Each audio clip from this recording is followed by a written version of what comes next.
유산소 대사는 미토콘드리아에서 크랩스웨로, 이것도 유산소 단어예요. 크랩 사이클과 전자전달계, 이것도 유산소 단어를 통해 이루어지며, 산소는 전자전달계의 마지막 과정에서 수소를 받아들여 물을 만드는데, 이 과정을 산화적 인산화 과정이라고 한다. 기억하셔야 되는 거, 산화적 인산화 과정, 이것도 유산소 단어로서 기억을 하시면 좋습니다. 산화적 인산화 과정, 그리고 미토콘드리아, 크랩스웨로, 크랩사이클, 전자전달계, 그리고 글리세롤, 유리지방산, 베타산화, 이런 게 다 유산소 단어예요. 같이 좀 더 보실게요. 산화 시스템은 산소를 필요로 하기 때문에 유산소 대사로 구분이 된다. 일부 아미노산은 크랩스 회로로 직접 진입할 수가 있다. 아미노산, 단백질, 고급 단백질이죠. 필수 단백질. 필수 단백질이라는 거는 몸에서 필수적으로 필요하지만 인체에서 잘 생성이 안 되는 것들이에요. 그러니까 필수 아미노산 뭐 이렇게 표현을 하기도 하고, 필수적인 단백질. 그러한 아미노산은 크랩스웨로로 직접 진입할 수가 있다. 그러니까 일부 아미노산은 크랩 사이클로 직접 진입을 할 수가 있다. 세포 내 소기관인 산소공장 미토콘드리아에서 산소를 이용하여 이제 이러한 작용이 일어난다. 크랩스웨로는 주로 시트르산 탈수소 효소에 의해 조절이 된다. 시트르산 탈수소 효소도 유산소 단어. 유산소에 대한 이 단어만 잘 기억하시면 돼요. 크게 복잡하게 어렵게 생각하실 필요 없습니다. 중성지방은 리파제, 이것도 중성지방, 리파제, 유산소 단어. 리파제에 의해 글리세롤과 유리지방산으로 분해가 된다. 우리가 쉽게 얘기해서 살이 찌죠. 많이 먹고 과잉, 칼로리가 과잉이 돼요. 탄수화물을 많이 먹어서 과잉이 돼서 지방이 막 생기죠. 그러한 이제 중성 지방이 리파제라는 효소에 의해서 글리세롤과 유리지방산으로 분해가 된다는 거예요. 글리세롤은 뭐였어요? 혈액량을 증가시키는 애였죠? 혈액량을 증가시키는 글리세롤과 혈액에 둥둥 떠다니는 유리지방산으로 분해가 일어난다라는 거죠. 리파제라는 효소에 의해서. 유리지방산은 미토콘드리아에서의 베타산화를 통해 아세틸 조효소로 전환이 된다. 이거 다 유산소 단어. 유리지방산, 미토콘드리아, 베타산화, 아세틸 조효소. 아세틸 조효소, 아세틸 코엔자임 A 이렇게 표현을 하는데, 이 정도만 아시면 돼요. 그냥 아세틸 조효소. 이 단어까지만 그냥 기억을 해주시면 됩니다. 지방산은 베타산화를 거쳐서 ATP 생성에 사용이 된다. 지방산은 산소를 이용해서 우리 몸에 필요한 에너지원인 ATP를 만들어낸다 라고 보시면 되고요. 운동 강도가 증가함에 따라 에너지 생산을 위한 주 연료는 지방에서 탄수화물로 전환이 된다. 운동 강도가 증가하면 에너지를 생산해내는 주 연료는 지방에서 탄수화물로 전환이 된다라는 거예요. 그러니까 지방 에너지를 사용을 주로 하다가 운동 강도가 증가하면 탄수화물 에너지를 갖다 쓴다는 거죠. 그러니까 고강도 운동에는 탄수화물 에너지를 주로 사용하고, 저강도 운동에선 지방 에너지를 주로 사용한다 라고 보시면 돼요. 포도당과 지방은 서로 전환되어 에너지원으로 사용되기도 한다. 그러니까 포도당 말 그대로 탄수화물, 고급 탄수화물이 포도당이에요. 그 탄수화물과 지방은 서로 전환이 돼서 에너지원으로 사용되기도 한다. 서로 교집합이 일어나죠. 지방 에너지를 사용하기도 하고 탄수화물 에너지를 사용하기도 하고, 반대로 탄수화물 에너지를 사용하기도 하고 지방 에너지를 사용하기도 하고. 탄수화물 에너지가 다 고갈될 쯤에 유산소 운동을 저강도로 오래 가져가면 지방 대사가 더 많이 일어나게 되겠죠. 탄수화물 에너지가 없으니까 우리 몸에 저장되어 있는 지방 분해시켜서 ATP로 만들어서 에너지로 공급을 하는 거죠. 예를 들면 오랫동안 지속할 수 있는 운동이 대표적인 게 마라톤이죠. 운동과 에너지 공급, 근육 내에 축적되어 있는 ATP는 한정되어 있기 때문에 운동 초기 2, 3초간의 근수축용 에너지원으로서 사용이 된다.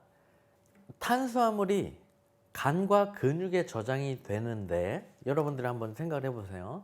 내가 만약에 덤벨 컬 동작으로 팔 운동을 하는데 에너지를 제일 신속하게 공급할 수 있는 게 뭐겠어요? 간에 있는 탄수화물을 갖다 쓰는 거일까요? 아니면은 상완 이두근에 저장되어 있는 탄수화물을 사용하는 거일까요? 컬 동작을 할 때 당연히 근육에 저장되어 있는 에너지를 사용하는 게 더 빠르게 신속하게 공급할 수 있겠죠. 가까우니까. 간은 저쪽인데 이해되시죠? 그렇기 때문에 근육에 있는 에너지를 더 먼저 갖다 쓴다라는 내용인 거고, 근육 크기는 정해져 있어요. 그렇죠? 내가 운동을 정말 많이 한 사람이면은 근육 사이즈가 크겠죠? 그러면 속근의 근육을 갖고 있는 것처럼 근육 사이즈가 비대해서 굉장히 하이퍼트로피가 일어나서 크다라고 하면 탄수화물에 대한 저장 창고가 더 커질 수 있는 거죠. 저장고가 더 많아지는 거죠. 말하자면. 그러면 더 많은 에너지를, 글리코겐을 저장할 수가 있게끔 되는 거죠. 이해되시죠? 근수축 활동이 지속되려면 끊임없이 재빨리 ADP와 PI가 ATP로 재합성되어야 한다. 우리가 움직이는 어떤 트레이닝을 하거나 동작을 할 때, 움직임, 일상생활을 할 때 ATP가 계속 빨리 만들어져서 공급이 돼야지 에너지원으로서 활용을 한다라는 거고, 그거를 우리가 생리학적으로 이거 화학 반응적인 거를 보면은 굉장히 단순해요. 굉장히 심플한데 그거를 설명을 좀 드려볼게요. 자, 보시면 ATP라는 게 있죠. ATP. ATP는 뭐라 그랬어요? 아데노신이라는 큰 복합분자 한 개와 인산염 3개라 그랬죠. 그러면 PI, PI 이게 ATP인 거예요. 개념적으로 봤을 때 아데노신, 인산염 3개, 트라이, 그러니까 트라이포스페이트. 그래서 3개의 인산염과 아데노신 큰 복합분자 한 개가 ATP이다.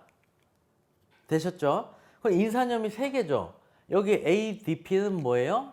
ADP는 당연히 아데노신이라는 큰 복합분자 한 개와 인산염 2개인 거예요. 이렇게 더블 포스페이트. 이해되시죠?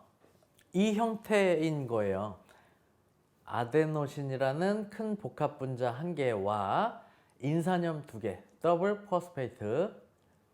근데 왜 이게 이렇게 되냐면 화학 반응, 즉 우리가 운동을 할 때, 근수축을 일으킬 때 ATP라는 게 화학 반응을 통해서 근수축을 일으키는데, ATP에서 화학 반응이 일어나려면 인산염 하나가 날아가는 거예요. 그래서 ADP가 돼버려요. 인산염 하나가 없으니까, 날아갔으니까. 그러면 이 ADP가 잽싸게 인산염 하나를 갖고 와야죠. 그래야 다시 이 ADP가 ATP가 될 수 있는 거죠. 이 과정이 굉장히 빠르게 일어나는 게 우리가 운동을 하거나 근수축을 일으킬 때 ATP라는 에너지를 공급하기 위해서 이런 화학적인 기전이 일어난다라는 거예요.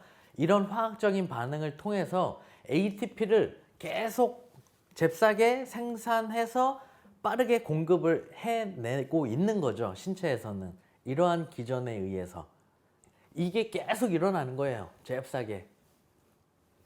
대충 느낌 오시죠? ATP를 재합성하는 데에도 에너지가 필요한데 이 에너지를 생성하는 데 필요한 연료는 PC, 포스포크레아틴이라고 되어 있죠. 인산 크레아틴.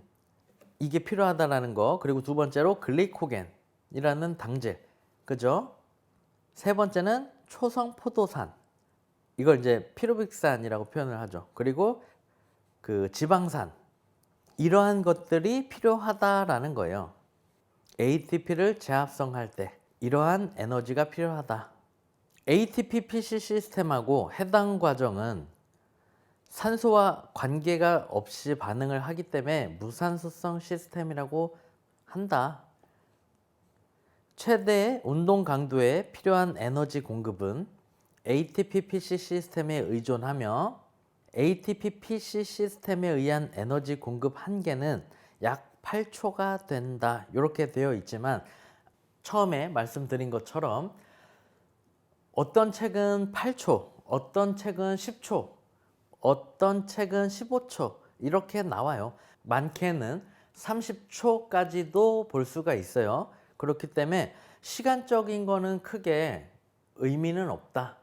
최대한 짧은 시간에 고강도의 운동을 이야기한다. ATP, PC 시스템, 단시간, 고강도 운동 이렇게 기억을 해주시면 돼요. 근육량을 증가시켜서 인원질 양을 많이 축적시킬 수 있는 트레이닝 방법을 선택하여야 함. 그러니까 이거는 곧 뭐냐면 저장고가 이렇게 넓어지면 저장 창고가 커지면 인원질을 더 많이 저장할 수 있고 탄수화물도 더 많이 저장할 수 있고 이런 의미라고 보시면 돼요. 그래서 운동 선수들이 근비대 시켜서 근육량이 커지면 더 많은 에너지들을 저장할 수가 있다. 뭐 요 정도의 의미라고 보시면 됩니다. 에너지 연속체의 의존도 보실게요. 10초 이내는 물론 약 30초 미만에 종료되는 단시간에 최대 운동 시에는 인원질 과정에 주로 의존해서 에너지를 공급받게 된다. 계속 설명드린 ATP PC 시스템에 대한 내용이죠. 1분에서 3분 사이에 최대 운동 시에는 젖산 시스템이 주된 에너지 공급 과정이 되고 그 이상의 장시간 운동 시에는 유산소 시스템이 주된 에너지 공급 과정이 된다. 그 중간 형태의 운동은 두 가지 또는 세 가지의 에너지 공급 과정이 함께 참여하게 된다. 이해되시죠? 교집합이 있다 그랬죠? 그렇죠? 딱딱 산수처럼 끊어져서 에너지가 공급되는 형태가 아니에요. 그거를 주의하시면 됩니다. 운동 종목과 주 에너지 시스템 보시면 인원질 과정이라고 해서 30초 이내라고 되어 있죠. 그리고 해당 운동 종목으로는 100m 달리기, 역도, 다이빙, 투포환, 높이뛰기 이런 식으로 단시간에 고강도 운동을 의미하는 거고 인원질 과정과 젖산 과정이 같이 사용될 수 있는 운동 종목으로는 200m 달리기, 400m 달리기, 100m 수영, 100m 달리기면은 인원질 과정에 포함이 됐을 건데 100m 수영이라는 건 뭐예요? 물에서 물의 저항을 받으면서 이렇게 하는 거기 때문에 굉장히 젖산에 대한 어떤 의존도가 높겠죠. 이해되시죠? 해당 과정을 거치면서 젖산이 생성될 수 있는 그러한 환경에 놓인다라는 거예요. 500m 스피드 스케이팅 이런 것들 그쵸? 그래서 여러분들이 쉽게 생각을 하면은 젖산 체계, 젖산이 몸에 쌓이는 그러한 스포츠라고 생각을 하는 종목이 이렇게 보시면 돼요. 유도, 복싱, 태권도 이런 경기들은 1라운드에 2분, 3분 이러한 정도의 시간이거든요. 그게 젖산 과정이라고 보시면 돼요. 이해되시죠? 그렇지만 초기에는 인원질 과정, ATP PC 시스템이 같이 동원될 수도 있다라는 거죠.